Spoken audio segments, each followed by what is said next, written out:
Incremental learning approach model संख्या 8 भाग 3 में आप सभी का फिर से स्वागत है। वीडियो स्टार्ट करने से पहले एक छोटा सा रिक्वेस्ट करना चाहूँगी। अगर आपने अभी तक हमारे चैनल को सब्सक्राइब नहीं किया है तो सब्सक्राइब कर लीजिए, कम्प्लीटली फ्री है। जब भी हम नए वीडियो अपलोड करते हैं इस चैनल पे तो आपको नोटिफिकेशन आ जाएगा, तभी आप हमारी वीडियोस देख पाएंगे। तो चलिए वीडियो स्टार्ट करते हैं।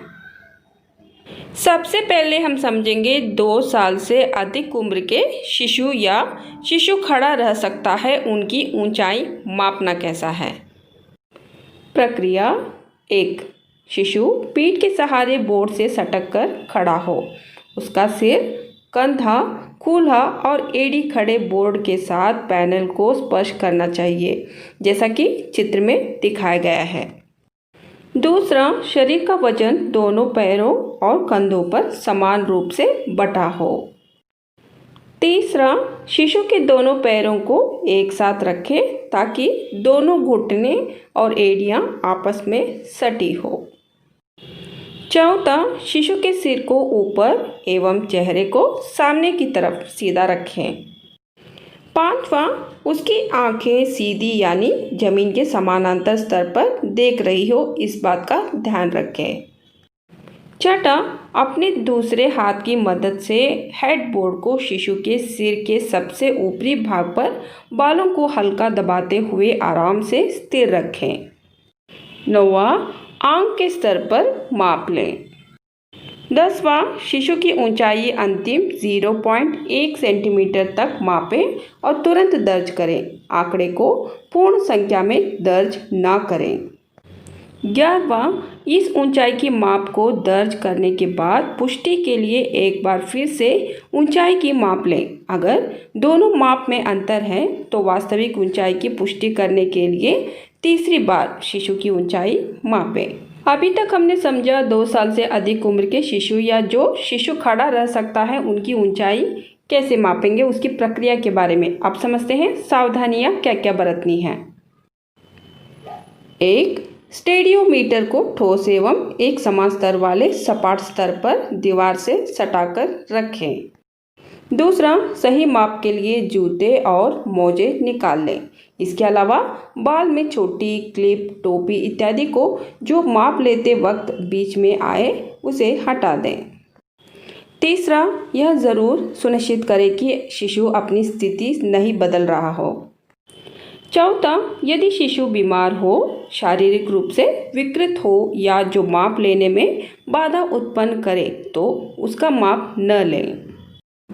अब हम समझेंगे 2 साल से अधिक उम्र के शिशु या जो शिशु खड़ा रह सकता है उनकी ऊंचाई मापने में क्या क्या ध्यान दें। 1. शिशु की उम्र सुनिश्चित कर लें। दूसरा, दोनों पैरों को एक साथ रखा जाना चाहिए। घुटनों या टखनों को एक साथ सटाएं। तीसरा, बच्चे के चेहरे या सिर को स्थिर करें ताकि वह सीधा देख रहा हो। चौथा, 2 बार माप लें। 5वां, माप लेते समय शिशु स्थिर रहें, इस बात का ध्यान रखें। ध्यान दीजिए, शिशु की ऊंचाई का माप न लें यदि वह बहुत बीमार हो या फिर वह शारीरिक रूप से विकृत हो जो माप लेने में बाधा उत्पन्न करे या सही माप नहीं लेने दें। इस बात का ध्यान रखिए, ऊंचाई का माप हर 6 महीने में एक बार किया जाना चाहिए। अब हम समझते हैं वजन और ऊंचाई शिशुओं के शारीरिक वृद्धि के बारे में क्या दर्शाते हैं। सबसे पहले हम समझेंगे कम वजन वाले शिशुओं की पहचान करना। 1. कृपया दी गई तालिका को देखें, यह वृद्धि निगरानी चार्ट पर आधारित है। इसमें एक बार जब आप शिशु के वजन को जान लेते हैं तो उसकी तुलना आपको उसी उम्र और लिंग के सामान्य वजन श्रेणी से करनी होगी। दूसरा, यदि शिशु का वजन सामान्य वजन श्रेणी की निचली सीमा से कम है तो यह शिशु वृद्धि निगरानी चार्ट के पीले या लाल भाग में पाया जाएगा। इसका मतलब है कि शिशु कम वजन का है। यह समझाने के लिए सामने दी गई तालिका की मदद लें। उदाहरण के लिए, यदि किसी 6 महीने की उम्र की लड़की का वजन 5.7 किलोग्राम है तो वह कम वजन की है। सामान्य रूप से उसका वजन कम से कम 5.8 यानी कि 5.8 किलोग्राम होना चाहिए। अब हम समझते हैं नाटेपन वाले शिशुओं की पहचान कैसे करेंगे। 1.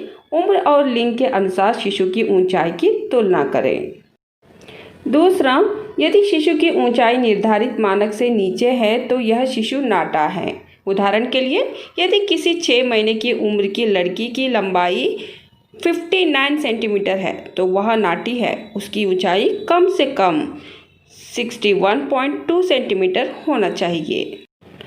अभ्यास के लिए कार्यकर्ताओं को निम्न जानकारियां दें और उनसे तालिका का उपयोग करते हुए शिशु के पोषण की स्थिति की पहचान करने को कहेंगे। जैसे कि शिशु 1, उम्र 9 माह, लिंग लड़का, लंबाई 70 सेंटीमीटर, वजन 9.2 किलो।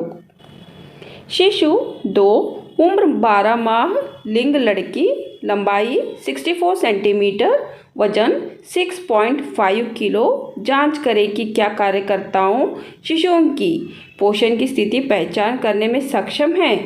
शिशु 1 सामान्य है और शिशु 2 कम वजन एवं नाटा है। आज के लिए इतना ही। आशा करती हूँ मॉडल 8 भाग 3 आपको समझ में आ गया होगा। अगले वीडियो में हम मिलते हैं मॉडल नंबर 8 भाग 4 में।